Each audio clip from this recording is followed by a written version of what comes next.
Hello, everybody. My name is Javon, and you are now listening to the JVaughnology Podcast. Hey.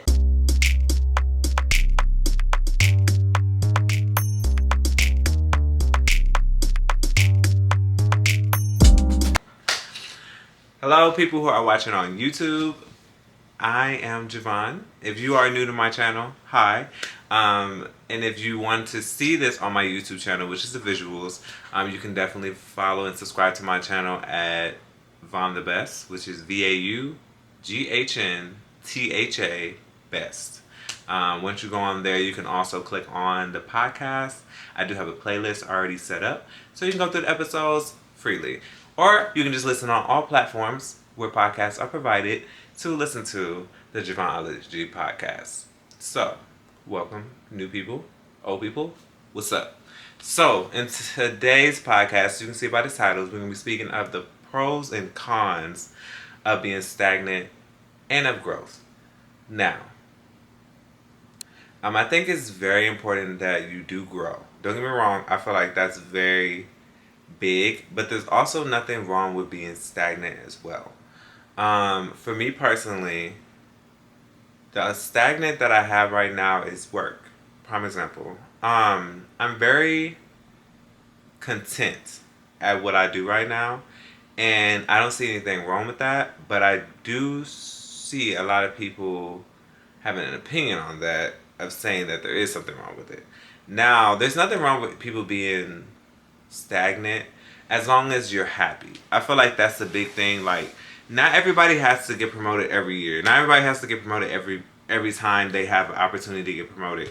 Like, even if you do have the back of other people, it's not a necessity if you're content in life. Like, even if you don't make the amount of money you want to make, or you just maybe, that's the only thing I can think of that really affects people. It's like, the income's like, I want to get into this position because I know that I'm gonna obtain more money. But the issue is that obtaining more money starts affecting your happiness. I think that's when stuff gets shaky. So it's like, that's why I don't think anything's wrong with being content. Like, prime example is, I usually get moved into management. I've been doing management since I was 19, and I am 31 now. So every job I go to is usually, if I start from the bottom, they're like, oh, we're about to put you in management because we looked at your resume. And I'm just like, I didn't ask to do that. So that was usually my thing, is like, usually when I went to jobs, I just went into management because it's just a lot easier. Like, especially you already have the experience and you want to make a good amount of income. You just want to be like, okay, I'll just go into it, even if you don't want to do it, right? So I learned that is not a necessity. I'm grateful to have a job right now that actually pays me as much as people who are in management. So I'm able to balance it out. I feel like there's nothing wrong with growth, like how I said, but if you're being affected by it, like, if you're not going to be happy with the growth that you have chose, especially when it comes to like your career, it's not a necessity. Like, if you can know how to balance your books and make sure that everything is fine with you financially, you shouldn't have to worry about that. Now, it is going to start becoming a penny pinching probably at some points, but a lot of job has overtime, so maybe you can, make it happen. But then also maybe you have to lower your lifestyle. Like, some people I met, they did management for so long, and they hated it, and they just got so tired of it, especially after the pandemic. They were like, I'm not going to keep doing this shit because I'm not even happy. So they actually, they went down, or they left the job and they kind of went down. So like, they were a manager at a grocery store, example, and they were like, they're so tired of it. They just can't keep dealing with the people.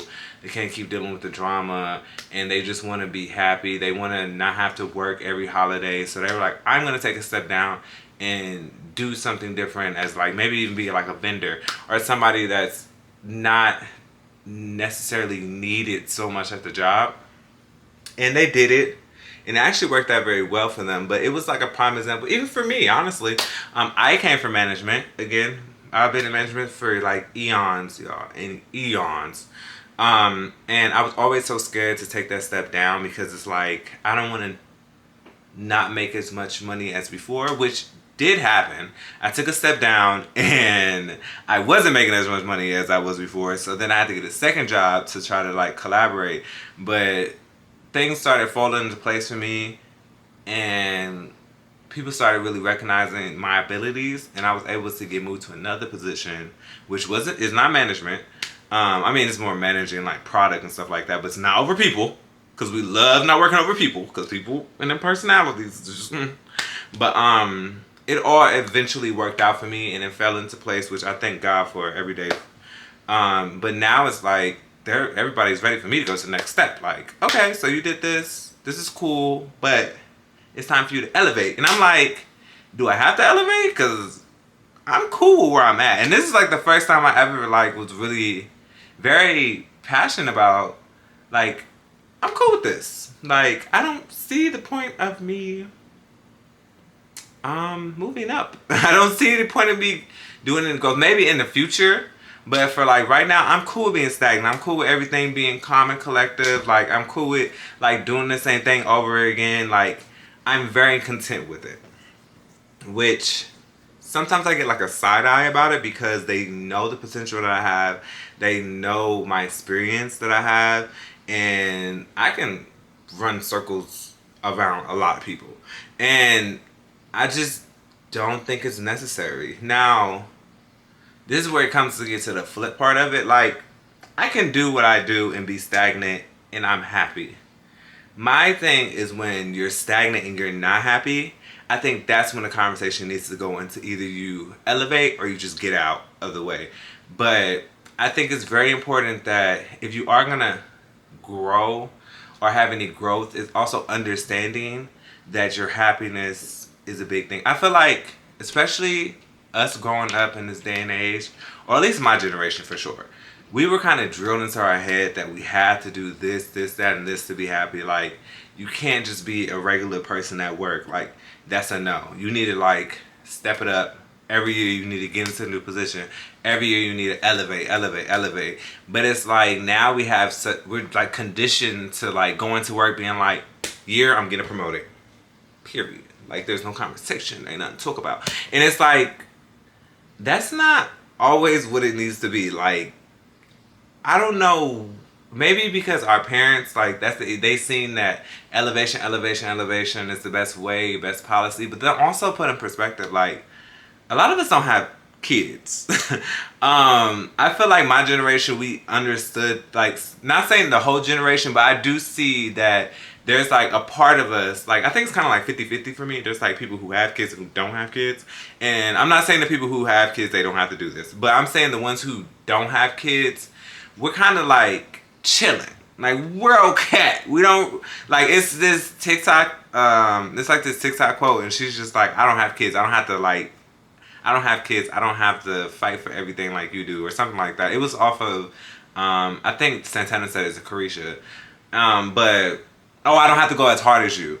So it's like, we only go hard because we want to, because we want extra money, but it's not like a necessity type of thing. And I feel like now people think that growth is a necessity, and it's definitely because we're in a fast-paced life right now. I feel like everybody's just trying to elevate. Everybody's trying to be an entrepreneur. Everybody's trying to, like, just get this money. But to me, it's like, at what cost are we doing this? Like, at what cost are we, like, they're like, oh, I'm trying to grind now so that in the future I don't have to grind. But for me, it's kind of giving slow and steady wins the race with, like, this type of conversation. Like, I talk to a lot of people about it, about, like, they're like, we got to elevate, we got to do this shit now, this, that, and this. And I'm just like, well, I don't know. I'm really cool with where I'm at. And I don't really want to do any of that. Like, I don't want to have to work 2 jobs again. I don't want to have to, like, save up all this money. And then, like, I don't want to have my own business. Like, I just don't want to do any of that. Like, it's just not my thing. Like, if it falls into place, it falls into place. Yeah, but as in, like, me being pressed to do it, it's just really, like, I don't care to do that. Like, I don't have to go so hard. Like, I don't have kids. But, yeah, that's my main thing when it comes to, like, careers. But then when it comes to like friendships, so I feel like I'm at a point in my life. I don't know if everybody else or what's still going on with everybody, but I'm at a point in my life is that I want to grow with my friends. Like I want us to grow, change, adapt, like things. I always tell my friends like one day we can agree about something, one day we don't. And that's okay. Because we both deserve to have our own opinions and we both deserve to like continuously grow. I'm a big what I've realized about myself is that I can kind of be my opinion changes every day. And I also look at different opinions in different ways. And I think that's me being grown and mature that I can really like see things in so many different lights. And maybe one like literally today I'll say something and then tomorrow I may change my opinion because I took time to really like think it over. And I love that about me. I feel like that's a big thing that I like that's the growth right there. Because usually I was just very I used to stick to one way and I used to stay on that one lane and be like, well, I don't care what you got to say because I already made this decision. Because honestly, that comes off as childish to me. Because again, every day you're growing, you're learning, and that's the thing about life is that we learn things every day. Like your opinion's gonna change every day. I mean, like as long as your morals are still intact, which my morals are still intact with every situation that I go by. And I think that's the best thing about me. It's like the base is always there, but I'm open to other type of opinions and situations to make me understand certain things. And I feel like I have to have friends that are like that as well because it makes things a lot easier. It makes conversations easier. It's making even the tough conversations harder. Like nobody's being like cut off. Like I have a friend that we go at it every single day. And that heifer's watching this video right now. And you guys are going to meet her sooner or later. We go about at it every day. It can be like something very minute. And we would just elevate it. Because we have different opinions on different things.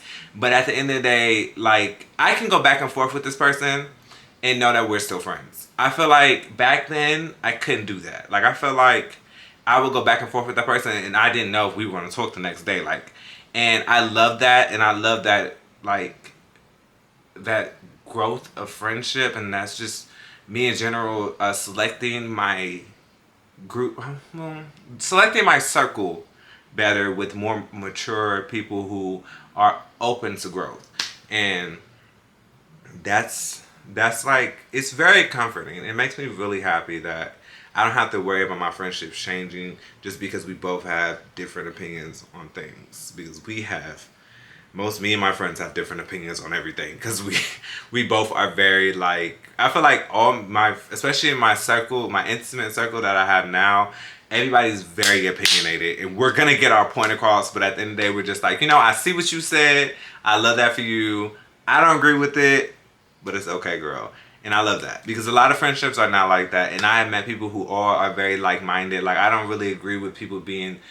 You can be like-minded on certain things, but I don't want... If you agree on every fucking thing, are y'all really friends? Like, let's be real. Who's the leader in the pack? That's who I want to know. That's the person I want to be cool with. The leader in the pack. Because I don't know who these... I don't want no follower-ass friends. If I wanted followers, I could just get them on social media.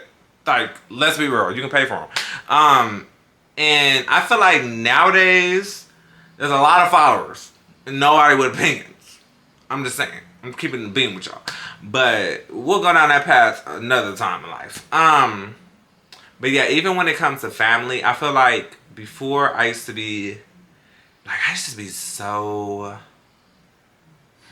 How can I say this? Like... I used to be one of them family members that be like, well, it's your fault because my cousin something. Like, I used to be very, like, protective of them to the point that I would, like, even go against my morals. And I feel like that is not smart. Like there's a way to like defend your family, and maybe you are one of the people who like you'll defend your family and like just show face, like and then behind closed doors you be like, that was the stupidest shit you ever done. Like yeah, but I don't think I'm like that anymore. Like baby, if you're wrong, you're wrong. That's just is what it is, and I'm gonna tell you in front of whoever needs to be known that you were wrong, but that's okay because now you know. Like growth. Like now you know and you know how to maneuver forward. So I feel like I'm way more into that type of scenario. Like I just can't off the rip agree with you, sis, because some family friends be saying some stupid ass shit and it needs to be corrected then and there. But yeah, I think that growth is such a beautiful thing. I feel like I was just listening to Lauryn Hill Unplugged, I believe. And she said again, like she said the same thing, like, growth and change is the only way to survive. If you're not growing or changing, you might as well just die. And I was evaluating that today, like, yeah, that's true. Like, I have changed so much over the years. I've grown so much, especially with like my perspective and outlooks on things. And I love that again, I'm open to hear things. Like before, I wasn't that open. I'd be like, "Girl, I don't want to hear that shit. Like, I don't even want to." I said what I said. I meant what I said. That's why I said it. But now I do that to be petty, if you know. But I'm really. I just love the growth of everything. But again, when it comes back to like stagnant, if you're not happy, if you're stagnant and you're not happy, you have to change something. I don't know what you need to change. I don't know how you're going to change it. I can't tell you what to do. Maybe you need to write a list. Maybe you need to figure out pros and cons. I love a good pros and cons list. What you want to, like, what things you don't like about yourself or what you don't like in your life, and then what you do like in your life and how you can implement what you do like. Or maybe you just need to find, figure out a game plan to, like, step it up. Or maybe you need to go to therapy. Maybe they can help you. But being stagnant and not being happy just isn't gonna cut it. I feel like that is just something that is very unfortunate because it's like there's so many options for so many things now. Like even relationships. Like I feel like this is no shade to people, but I feel like a lot of people they get very stagnant and comfortable in relationships. And it's like they don't want to leave because they know that that's like your safety net. But it's like, is that fair to you though? Like, is it fair? Well, to you and the other person. I'm thinking about only you because I got your back. But is it only to like? Is it fair to you and to the person that you're just literally just stagnant in a relationship, is boring, is dull, you guys don't even like have much communication, because that's honestly what's going to start turning into. Like, you can't even give your own opinion because you don't want to shake the table because you're so scared to like lose that person. But honestly, if you're in a relationship, which I have learned is that if you guys don't argue, you guys aren't really communicating. And there's definitely like, it's not really about arguing per se, because I don't really argue with the person I'm with. It's more like a conversation. And the dialogue is very open. And we both have opinions. And we don't agree all the time. Shit. Most of the time we don't agree. But we hear each other's opinions. And we take bits and pieces from each other's opinion. And then we like kind of, combine it together. And it becomes like, a growing experience. Like, okay, well, you agree on this, I agree on that. Maybe we don't agree at all, but at least we see each other's perspective, and being mature adults, we're able to be like, okay, I can take from that, and you can take from this, and I see where you're coming from. And I think that takes maturity and growth, because a lot of people are not like that. So, like, when I see people in relationships and they're not happy, I just be like, leave. And then they be like, no. And I be like, why? Because I'm comfortable.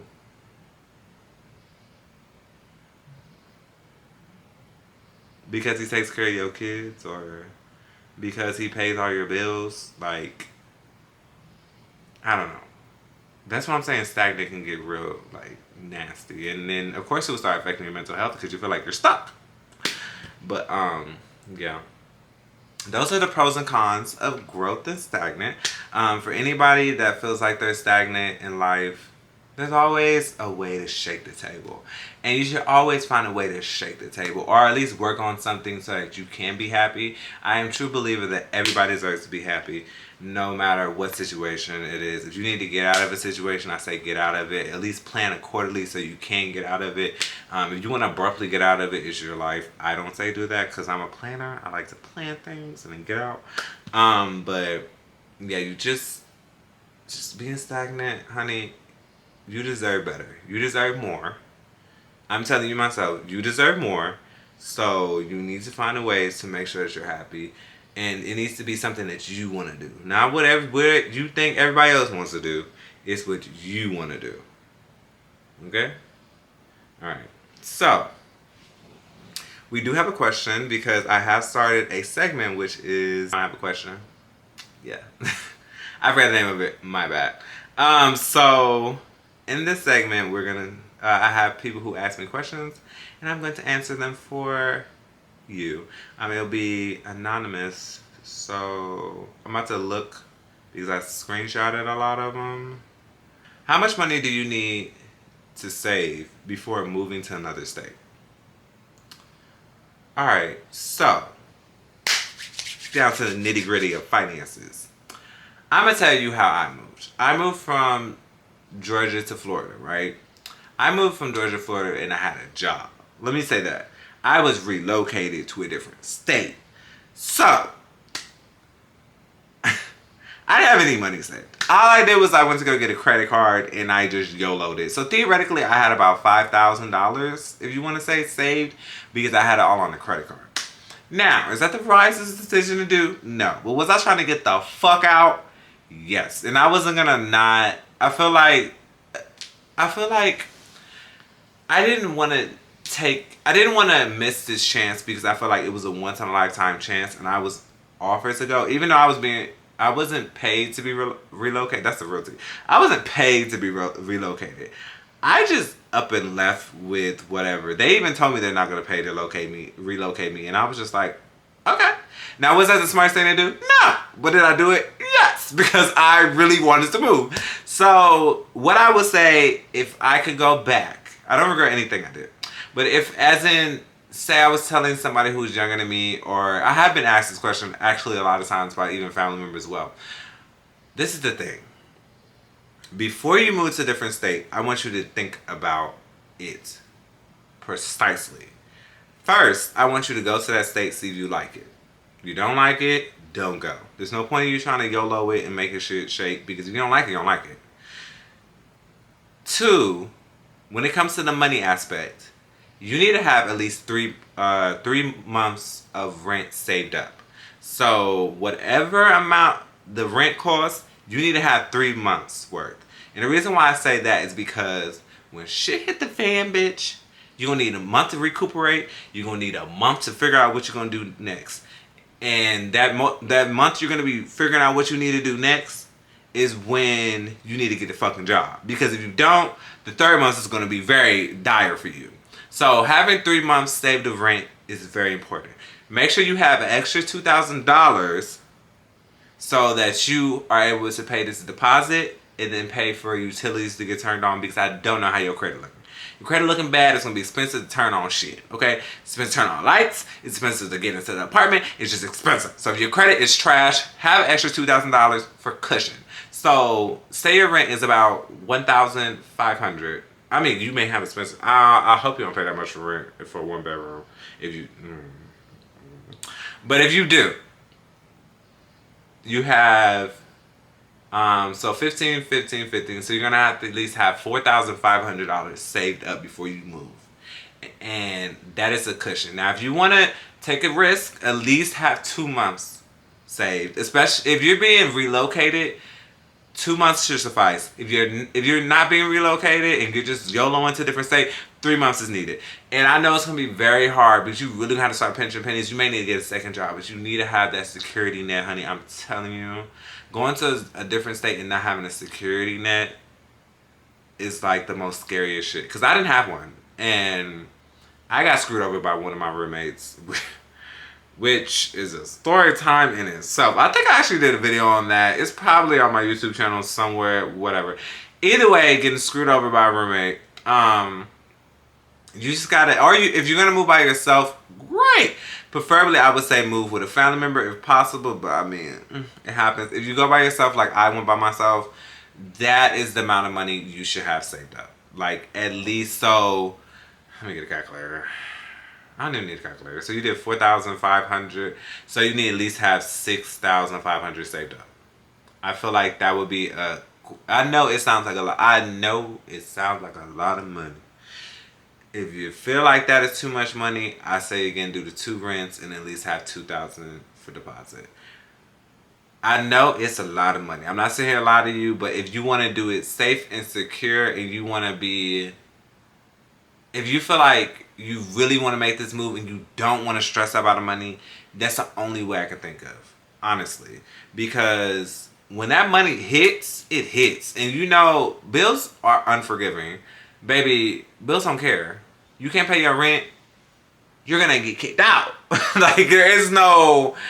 I know some places they give, I know like during COVID they were being nice about it, but baby, they're not going to be nice about it all the time. And I mean, some places they are very understanding if you go up to the leasing office, but baby, for the most part, no, that doesn't work. It's not going to work. So I would say have that money saved, and also keep in mind, you have a car, you have insurance. That is your extra cushion as well. Oh, you thought I was only talking about rent. No, that's your extra cushion. So honestly, you only have 2 months saved up. So baby, you got 1 month to make it shake, and then 2 months to make it great. Because baby, I'm telling you, no bills are gonna hit. But for sure, have your finance. That for me, if I was to tell like my child if they were moving to a different state, I would want them to have at least 3 months of rent saved up. I just feel like that's the smartest thing to do. So I hope that helps whoever needs to be helped, because baby, I didn't have no money. I would tell you, I didn't have no money. Theoretically, I did have that much money saved up then, because I had 3 months of rent, because I put it on a credit card. But if I could have at least half and half, like have half saved and half on a credit card, I think that would be better for me. Because, you know, once you rack up that credit card, the interest rates goes up, and then you trying to pay it back. And it's hard to pay back stuff when you ain't got no money. Because that's the thing about credit cards, is it's all cute and games until the interest pops up. Because the